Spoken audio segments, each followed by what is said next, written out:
All right, everybody, welcome back to Next to Nature this week with Dr. John Long. And, you know, it's always going to be a fun episode when we got props.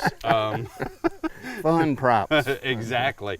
But it is something very serious. Right. Hunting season upon us, and especially if you're hunting in unfamiliar places, Right. public lands, and maybe even a friend's property you're not familiar with, it is so important to have a little bit of survival gear, I Right. call it, with Right. you.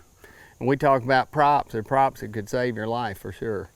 And I'll say this, even in familiar woods, when it gets dark, you can get disoriented really quick if you don't know, where you're going and really familiar with it. I know I've gotten turned around, and I stay in the woods all the time, and it's just because you know some woods doesn't mean that you can't get turned around, and it's a scary feeling when you don't know where you are for sure. So. It is, and we talked about this when we were talking about the segment idea. One of the first things you can do is internally. Right. You got to stay calm. Staying calm is one of the main things, I think, because one of the first things that a person wants to do is they think they know where they're going, and then they start going in a different direction, and then they don't know where they are, and panic sets in. Yep. And panic is can be very deadly. First thing you need to do if you're turned around is just stop. Stop where you're at and sit down, because if you need to be rescued, you don't need to be rambling through the woods, because that you need to be in one location. The second thing is, if you can build a fire.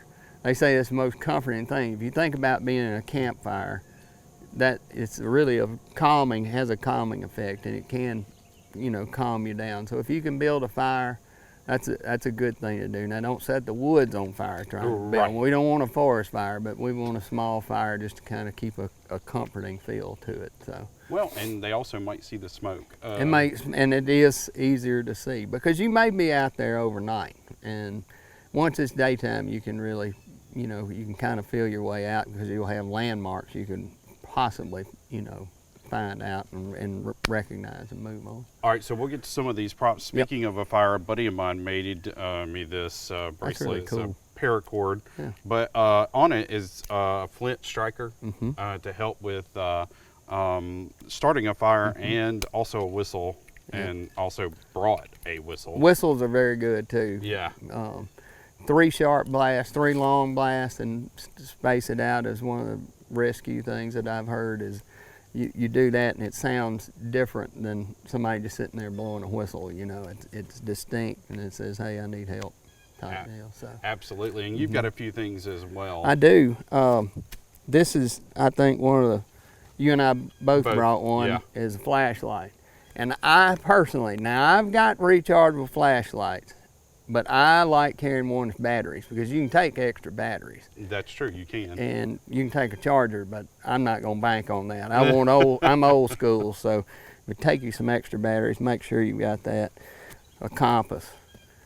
Your phone is great, but your phone can not might not work, so a compass always works. And knowing how to read a compass. Knowing how to read compass, and let me tell you this, it's real easy, especially if you're in a situation where you don't know where you're going, is if you take that reading before you leave the vehicle, you can get a rough idea, say it's 180 degrees from your vehicle.